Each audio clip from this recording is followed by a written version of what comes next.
வணக்கம். இது தமிழ் பின்னின் பிரதான செய்திகளுடன் நான் லக்ஷனா யாதவன். முதலில் தலைப்புச் செய்திகள். புதிய காவல்துறை மா அதிபர் பெயரை பரிந்துரைத்த ஜனாதிபதி.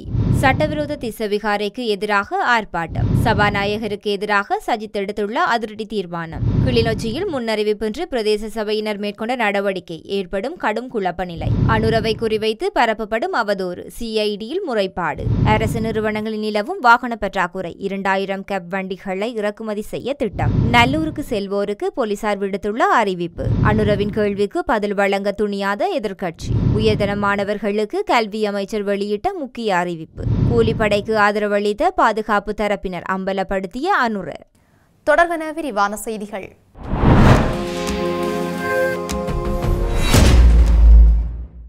காவல்துறை மா அதிபராக நியமனம் செய்வதற்கு பதில் காவல்துறை மா அதிபர் பிரியந்த வீரசூரியவின் பெயரை அரசியலமைப்பு பேரவைக்கு ஜனாதிபதி அனுரகுமார திசாநாயக்க பரிந்துரை செய்துள்ளதாக தகவல்கள் வெளியாகியுள்ளது. நாட்டின் 37வது காவல்துறை மா அதிபரை தெரிவு செய்வதற்கான அரசியலமைப்பு பேரவை நேற்றைய தினம் கூடியுள்ளது.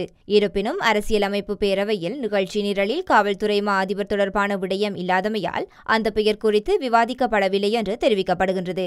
அதன்படி இந்த விடயம் குறித்து விவாதிக்க அரசியலமைப்பு பேரவை அடுத்த வாரம் செவ்வாய்க்கிழமை கூட உள்ளதாக தென்னிலங்கை ஊடகங்கள் செய்தி வெளியிட்டுள்ளன. தற்போதைய பதில் காவல்துறை மா அதிபர் பிரியந்த வீரசூரிய புதிய காவல்துறை மா அதிபராக நியமிக்கப்படுவதற்கான சாத்தியம் அதிகளவில் காணப்பட்ட பின்னணியில் தற்பொழுது இந்த தகவல் வெளியாகியுள்ளமை குறிப்பிடத்தக்கது. யாழ் வலிகாமம் தையிட்டியில் அமைந்துள்ள சட்டவிரோத திஸ்ஸவிகாரைக்கு எதிராக தொடர் போராட்டம் ஒன்று முன்னெடுக்கப்பட்டு வருகின்றது. அதன் தொடர்ச்சியாக பௌர்ணமி தினமான இன்றைய தினமும் குறித்த போராட்டமானது முன்னெடுக்கப்பட்டு வருகின்றது. சட்டவிரோதமான முறையில் அமைக்கப்பட்ட தையிட்டி திஸ்ஸவிகாரையை அகற்றுமாறு கோரி தமிழ் தேசிய மக்கள் முன்னணியினர் மக்களுடன் இணைந்து தொடர்ச்சியான போராட்டத்தில் ஈடுபட்டு வருகின்றனர். குறித்த போராட்டத்தில் பாராளுமன்ற உறுப்பினர் கஜேந்திரகுமார் பொன்னம்பலம், தமிழ் தேசிய மக்கள் முன்னணியின் பொதுச் செயலாளர் செல்வராஜா கஜேந்திரன், மாவீர போராளிகளின் குடும்ப நல காப்பக தலைவர் தீபன், தமிழ் தேசிய மக்கள் முன்னணியின் செயற்பாட்டாளர்கள் மற்றும் பொதுமக்கள் என பலரும் கலந்து கொண்டனர். சபாநாயகர் ஜகத் விக்ரமரட்னவுக்கு எதிராக ஜெனீவாவில் உள்ள அனைத்து நாடாளுமன்ற ஒன்றியத்தின் முறைப்பாடு அளிக்க எதிர்க்கட்சி முடிவு செய்துள்ளதாக தகவல்கள் வெளியாகியுள்ளன.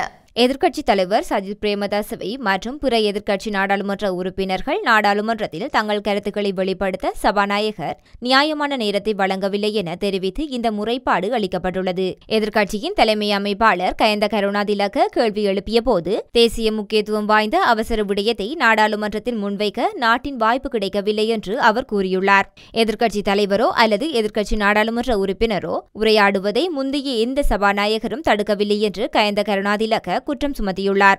எதிர்க்கட்சிக்கு இழைக்கப்படும் இந்த அநீதி குறித்து இதற்கு முன்பு பல சந்தர்ப்பங்களில் நாடாளுமன்றத்தின் கவனத்தை ஈர்த்திருந்தாலும் அதற்குரிய பதில் கிடைக்கவில்லை. எனவே இந்த தடவை அனைத்து நாடாளுமன்ற ஒன்றியத்தில் புகார் அளிக்க முடிவு செய்ததாக அவர் குறிப்பிட்டுள்ளார். இந்த முறைப்பாட்டை சமர்ப்பிப்பது குறித்து எதிர்க்கட்சித் தலைவர் சஜித் பிரேமதாச அனைத்து எதிர்க்கட்சித் தலைவர்களுடனும் விவாதித்ததாகவும் அவரின் ஒப்புதலையும் பெற்றதாகவும் நாடாளுமன்ற உறுப்பினர் கயந்த கருணாதிலக்க சுட்டிக்காட்டியுள்ளார்.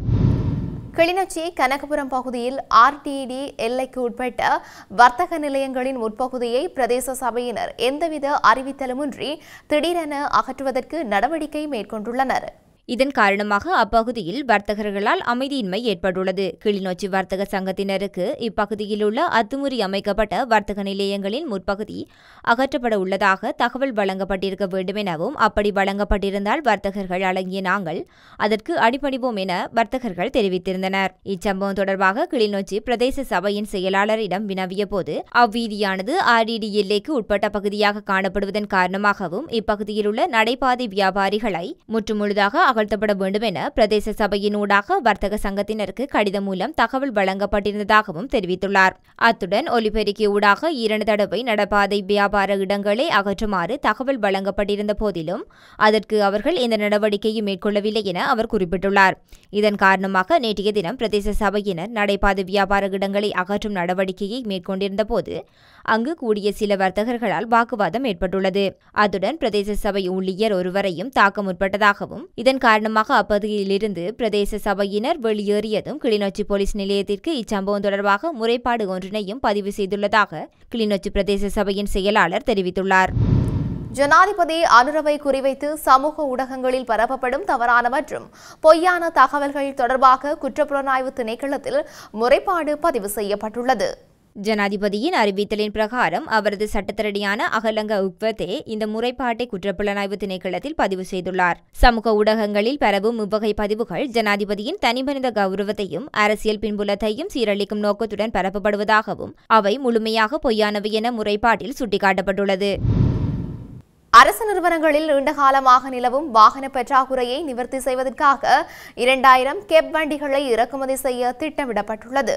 பொது நிர்வாகம், மாகாண சபைகள் மற்றும் உள்ளூராட்சி அமைச்சு இதனை அறிவித்துள்ளது. சில அரசு துறைகளுக்கு கிட்டத்தட்ட 15 ஆண்டுகளாக புதிய வாகனங்கள் கிடைக்கவில்லை என்றும் இதன் விளைவாக அதிகாரிகள் களப்பணியில் ஈடுபடுவதற்கு சிரமங்கள் ஏற்பட்டுள்ளதாகவும் அமைச்சர் சந்தன அபேரத்ன தெரிவித்தார். பொதுத்துறை நிர்வாகங்கள் எதிர்கொள்ளும் தளவாட சவால்களை முழுமையாக மதிப்பாய்வு செய்த பின்னர் ஜனாதிபதியின் அறிவுறுத்தல்களை தொடர்ந்து வாகனங்களை இறக்குமதி செய்வதற்கான முடிவு எடுக்கப்பட்டது. பிரதேச செயலகங்களுக்கு முன்னுரிமை அளிக்கப்படும் என்று அமைச்சர் வலியுறுத்தினார். நல்லூர் திருவிழாவில் நகைகளை களவாட இலங்கையின் பல பாகங்களில் இருந்தும் திருடர்கள் நல்லூர் ஆலயத்திற்கு வருகை தந்துள்ளமையால் ஆலயத்திற்கு செல்லும் பக்தர்கள் அவதானமாக செல்லுமாறு யாழ்ப்பாண போலீசார் அறிவுறுத்தியுள்ளனர். ஆலய சூழலில் திருடர்களின் நடமாட்டம் காணப்படுவதனால் ஆலயத்திற்கு தங்க நகைகளை அணிந்து வருவதை தடுக்குமாறும் அணிந்துள்ள தங்க நகைகளில் கவனம் செலுத்துமாறும் போலீசார் கோரியுள்ளனர். அத்துடன் போலீஸ் சீருடை மற்றும் சிவில் உடைகளில் போலீசார் ஆலய சூழலில் கடமையில் ஈடுபட்டுள்ளனர் எனவும் அருகில் உள்ளவர்கள் தொடர்பில் சந்தேகம் எழுந்தால் போலீசாருக்கு உடன் அறிவிக்குமாறும் போலீசார் கேட்டுக் கொண்டுள்ளனர். அதேவேளை ஆலய சூழலில் கண்காணிப்பு கேமராக்கள் பொருத்தப்பட்டு அனைவரும் கண்காணிக்கப்பட்டு வருவதாகவும் போலீசார் தெரிவித்துள்ளனர். நாட்டில் இனி 50 வருடங்களுக்கு தேசிய மக்கள் சக்தியின் அரசாங்கமே ஆட்சியில் இருக்கும் என்று நாடாளுமன்ற உறுப்பினர் அர்ச்சுனா ராமநாதன் தெரிவித்துள்ளார். ஜனாதிபதி பாராளுமன்றத்திற்கு வருகை தந்து பல மணி நேரம் தொடர்ந்து உரையாற்றிக் கொண்டிருந்தார். இதை கேட்கும்போது 50 வருடங்களுக்கு தேசிய மக்கள் சக்தி அரசாங்கத்தில் இருக்கும் போல தோன்றியது. கதையை கேட்டு பிரமித்து போனேன். கதையை கேட்கும்போது நானும் தேசிய மக்கள் சக்திக்கு இவ்வளவு பலமா என்று திகைத்திருந்தேன். இடையில் ஜனாதிபதி கேட்டார், எதிர்க்கட்சியில் யாராவது துணிந்தவர்கள் இருந்தால் தேசிய மக்கள் சக்தியின் அரசாங்கம் எவ்வாறு வீழ்த்தப்பட போகின்றது என்று ஏதாவது யோசனை இருந்தால் சொல்லுங்கள் பார்க்கலாம் என்று. நான் நினைத்தேன், உண்மையாகவே எங்களிடம் தான் கேள்வியை கேட்கின்றார் என்று. கேள்வியை கேட்பதற்காக எழும்பி நின்றேன். சபையே என் பக்கம் பார்த்தது. ஆனால் ஜனாதிபதி திரும்பி கூட பார்க்கவில்லை. மீண்டும் ஜனாதிபதியை அழைத்தேன். சபை கூட திரும்பி பார்த்தது. ஆனால் ஜனாதிபதி மற்றைய பக்கம் பார்த்து கதைத்துக் கொண்டிருந்தார் என பதிவிட்டுள்ளார். 2025ஆம் ஆண்டு காப்போத்த உயர்தர பரீட்சைக்கான விண்ணப்பங்கள் சமர்ப்பிப்பதற்கான இறுதி திகதி நீடிக்கப்பட்டுள்ளதாக தெரிவிக்கப்பட்டுள்ளது.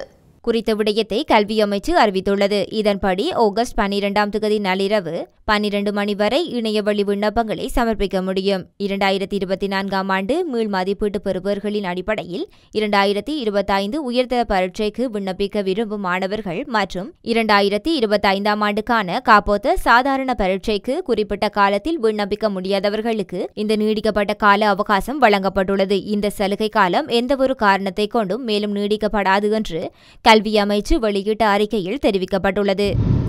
பாதாள குழுக்களுடன் போலீஸ் மற்றும் ராணுவத்தில் ஒரு சிலர் தொடர்பு கொண்டுள்ளார்கள் என்று ஜனாதிபதி அனுரகுமார திசாநாயக்க தெரிவித்துள்ளார். கூலிப்படையாக செயற்பட்டுவிட்டு பின்னர் தனது சீருடையை அணிந்து கொள்ளும் பாதுகாப்பு தரப்பினரும் இருந்துள்ளார்கள் என்று அவர் கூறியுள்ளார். ராணுவ முகாமில் இருந்து துப்பாக்கிகள் கடந்த காலங்களில் மாயமாகியுள்ளன. 73 T56 ரக துப்பாக்கிகள் பாதாள குழுக்களுக்கு வழங்கப்பட்டுள்ளன.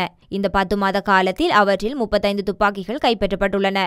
மிகுதியானவற்றை கைப்பற்ற உரிய நடவடிக்கைகள் எடுக்கப்பட்டுள்ளன. பாதாள குழுக்களை இல்லாதொழிக்க கடும் நடவடிக்கை எடுக்கப்படும். எனக்கு மேலும் சற்று சந்தர்ப்பம் தாருங்கள். எமது பாதுகாப்பு மற்றும் புலனாய்வு பிரிவின் மீது எமக்கு முழுமையான நம்பிக்கை உள்ளது. ஆகவே தேசிய பாதுகாப்பு அச்சுறுத்தல் என்ற அரசியல் பிரசாரத்தை மேற்கொள்ளாதீர்கள். இந்த நாடு குற்றங்களின் தேசமாகவே கடந்த காலங்களில் காணப்பட்டது. பாதாள குழுக்களுக்கு அரசு அனுசரணை வழங்கப்பட்டிருந்தது. எனவே வீழ்ச்சியடைந்த நாட்டை முன்னேற்ற தேவையான நடவடிக்கைகளை எடுத்து தற்போது சரியான பாதையில் அரசாங்கம் பயணித்துக் கொண்டிருக்கின்றது. நாட்டை நல்ல நிலைக்கு கொண்டு வருவதே எமது நோக்கம். அதற்காக எதிர்க்கட்சிகளும் எங்களுக்கு ஆதரவளிக்க வேண்டும். நாங்கள் அரசியல் செய்வோம். எங்களின் குறைபாடுகள் இருந்தால் விமர்சிக்கலாம். அதில் எந்த பிரச்சனையும் இல்லை. அதிகாரத்தை பெற்றுக்கொள்ள செயற்படுங்கள். ஆனால் சதித்திட்டம் மேற்கொண்டு நாட்டின் பொருளாதாரத்தை ஸ்திரத்தன்மையற்றதாக்க செயற்பட வேண்டாம் என கூறியுள்ளார். செய்திகள் நிறைவாக மீண்டும் தலைப்புச் செய்திகள். புதிய காவல்துறை மா அதிபர் பெயரை பரிந்துரைத்த ஜனாதிபதி.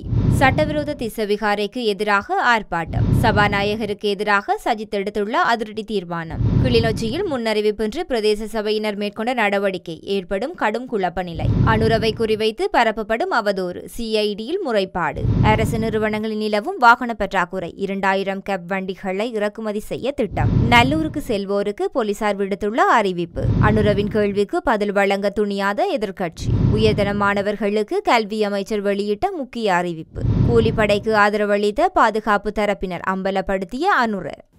இத்துடன் தமிழ்வினின் பிரதான செய்திகள் நிறைவு பெற்றன. செய்திகளை உடனுக்குடன் அறிந்து கொள்ள தமிழ்வின் என்ற நமது யூடியூப் பக்கத்தினூடாக இணைந்திருங்கள். வணக்கம்.